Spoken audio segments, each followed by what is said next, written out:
Yo guys, what's up? Super here. So today I have an Abyssal Sire boss task guide for you. The Abyssal Sire boss was released last week by Jagex, and it's basically just an upgraded version of Abyssal Demon, and it requires 85 Slayer to kill. So one thing you'll notice about the Abyssal Sire boss is that everybody sort of has their own way of killing it.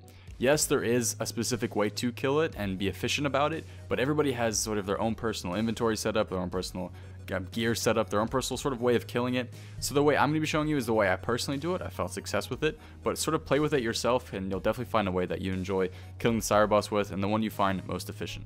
So I'm going to show you guys a couple different inventory and gear setups. This first one on screen right now is basically the first time there setup, is what I call it, which is basically just bringing more sharks as opposed to super restores, so you can try to stay there a bit longer. It's your first time there, you might, obviously have struggle a bit, so bringing more food always helps. So what I'm wearing right now is a Slayer helm, an occult necklace, fire cape, Trident of the Swamp, or Toxic Trident pretty much, Aram's Book of Darkness, Dragon Boots, a Berserker ring, and Barrow's Gloves is what I'm wearing. In my inventory, I have a DFS, I have a Fury, Bandos, a Zemi Hasta, and a Dragon Halberd. Now you can mix and match a bit here, you can switch things out for the other. I recommend bringing a Hasta mainly because the Sire boss is weak to stab, and the Hasta is pretty awesome when it comes to stabbing things, so I recommend bringing that instead. You can also mix and match gear if you think something stronger. For example, you can bring like an Arcane or even an Ellie if you want to the Sire boss, whatever you think works better. As I said, you sort of just want to play around with it and find what you think works best for you. You can also, for example, bring an SGS instead of a Halberd, or you can even bring a DDS if you can't afford those. Bandos Godsword works as well. You can use the spec to lower its defense, but I don't think it's that necessary. Again, that's just personal preference. So in my inventory, I also have 4 Super Restores, a Sanfew Serum, which is actually a mixture of a Super Restore and an Anti-Poison, which is very helpful since it pretty much saves you an inventory slot. A Super Combat Potion, a Stamina Potion. I also have my Drayman Staff, which you can exchange for anything that you can use on a fairy ring with, Lunar Staff, or even if you have one of the diaries done, you don't need a staff at all, which is very useful. I have a one-click teleport in my house teleports. I have all those sharks. Now, what I really recommend bringing too is a rune bag. If you guys don't have a rune bag, basically you can place runes inside of a rune bag. And the runes you need to kill the Sire boss are Blood, Air, Soul, and Death runes. These combinations of runes will allow you to cast the spells Blood Barrage, as well as Shadow spells, which you need to basically put the Sire boss to sleep at different points, and the Blood spells will help you heal up on the portion when he spawns a bunch of his scions, or whatever they're called, the spawns. And both are very useful when killing the Sire boss. They're pretty much necessary. So yeah, basically what the rune bag really helps is that you can place 3 different types of runes in your runes bag. So in my rune bag right now, I have my Death, Blood, and Soul runes, and outside I have the Air runes. Now if you don't, you obviously have to use different inventory spaces to fill those runes. The rune bag can be purchased with Mysterious Emblems for PKing. I think 1.25 mil worth of emblems, or that's how much it's going to cost to buy all those emblems. They're going for like 60-70k each, depending on what you can buy them for, or if you get them yourself, that always helps too. But yeah, the rune bag is obviously very, very helpful. So what you see on screen now is basically just the improved inventory for once you've become a bit more experienced with it. Basically what you're adding is a couple more Super Restores and then an extra Stamina Potion. You can also bring an extra Super Combat Potion if you feel it's necessary. I just like having a bit of extra food. That's just personally for me, that's better. But you can also switch out a shark for another Super Combat Potion. And yeah, that's pretty much reducing the amount of sharks you have and adding a couple more Super Restores, since you know pretty much how to stay alive longer there. So let's go ahead and get how to get there. One quick note, I just want to mention that some people like bringing Rings of Duelings and Slayer rings. What they'll do is they'll teleport to the Relic of Slayer Cave, use the Fairy ring there, and then teleport out with their Rings of Duelings to Clan Wars, and they'll restock on health and prayer there. I just like bringing one-click tab, which basically I just teleport to my house, get my health up there, or sorry, my prayer up there on my altar, and then teleport to Edgeville from the Glory in my house, and it'll just refill my health with like monkfish or lobsters in my bank. I like doing it like that. If you want to do it the other way, it's fine too. So you guys are just going to run to the Fairy ring in Edgeville, which is just across the river. I actually recommend walking there just to save yourself some energy. You don't have to use Stamina Potion. You're going to use DIP to get to the Abyssal Sire lair, sorry. And from there, we're going to head northeast. The Overseer is right there. You're going to talk to him once you guys hopefully get unsired pieces. I unfortunately haven't yet. Rest in peace. But yeah, like I said, I recommend just walking to the boss so you don't have to waste your run energy this early into the trip, and you don't have to use unnecessary sips of your Stamina Potion. I'm just running there to get there quickly to show you guys the way you need to go. So basically, you guys just follow the northeastern path to the Sire boss. It's a bit of a long stretch, but once you get here through the really well done cave by Jagex, huge props to them, and the area looks awesome. You guys will begin to pass these tentacles of his. I don't even know what to call them. Yeah, you're gonna pass 4 respiratory systems, 2 on either side of you, and there's gonna be the Sire boss, who at the moment is just sleeping.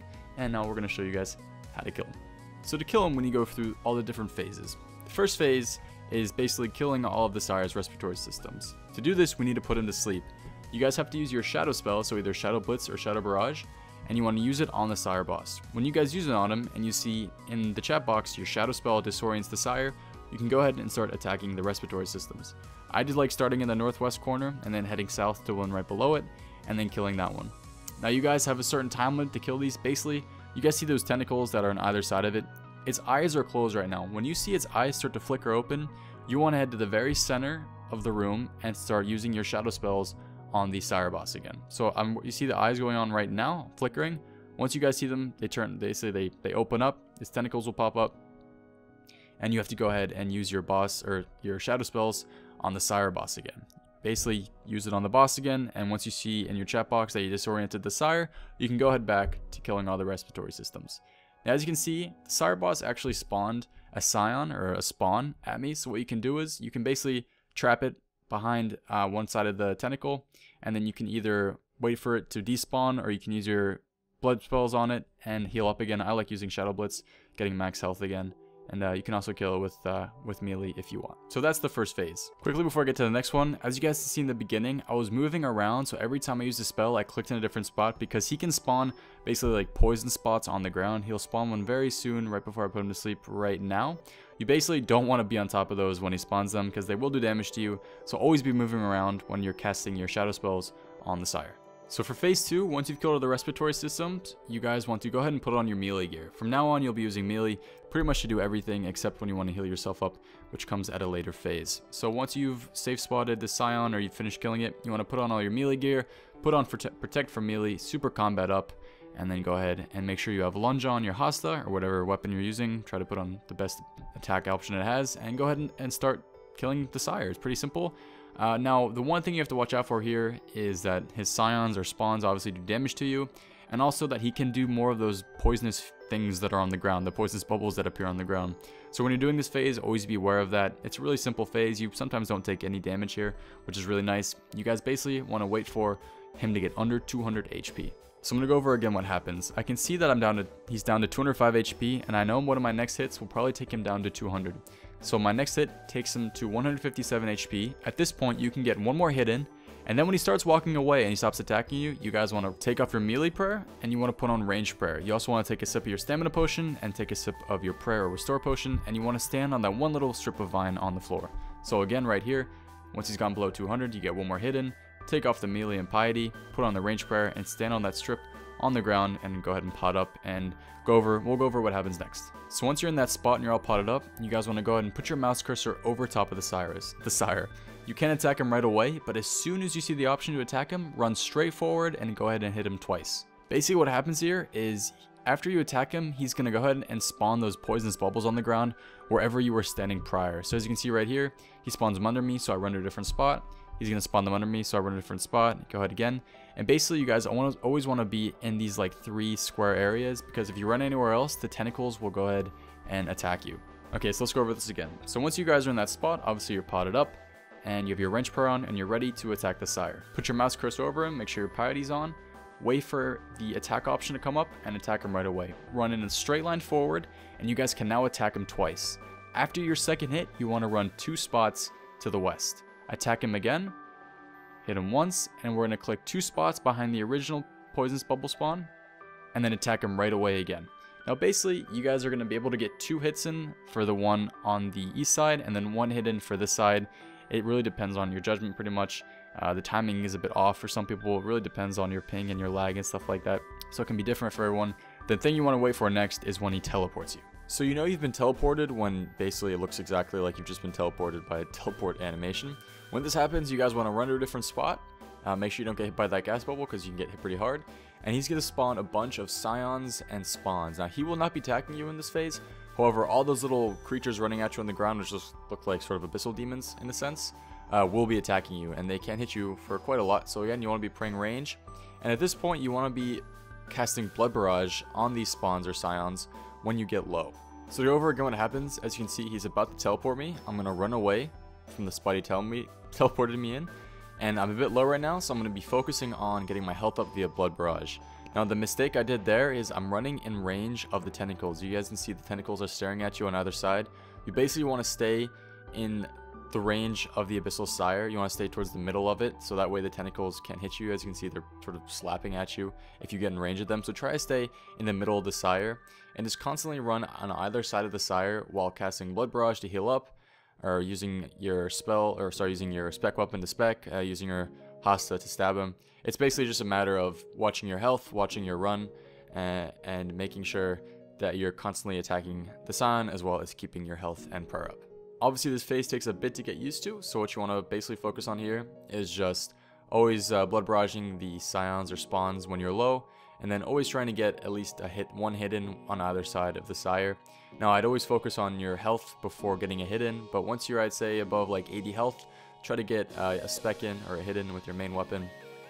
And then if you get low again, obviously you can switch to your mage gear or just blood barrage with bandos. Really isn't that big of a difference. I'd recommend just keeping your bandos on. It's just one less thing to worry about.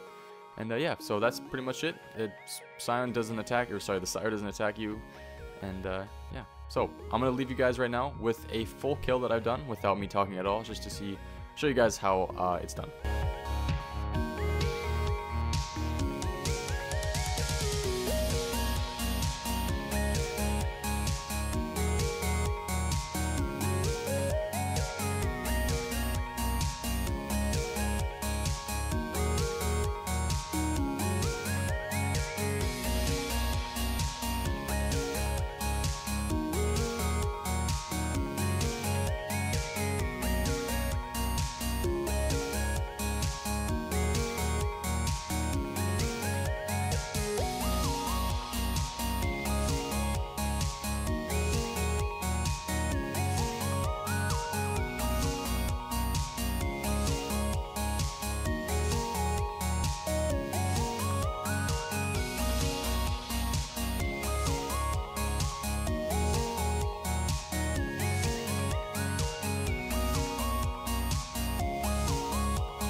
So guys, that's it. I hope you enjoyed this in-depth guide for the Abyssal Sire. I also released a quick version of the guide, so for those of you who don't want to watch this long of a guide, you can go check out that, even though if you've gotten to this point in the video, you've probably watched the entire thing.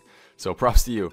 Anyways, thank you all for watching. If you have any questions about the boss, make sure to leave them in the comments below. I'll try to answer them, or I'm sure somebody else in the comment section will as well. Hope you guys enjoyed. Any tips you guys have for me and for others killing the boss would be awesome to see in the comments as well. Hope you guys enjoyed, and I will see you next time for the next video. Have a good one. Peace.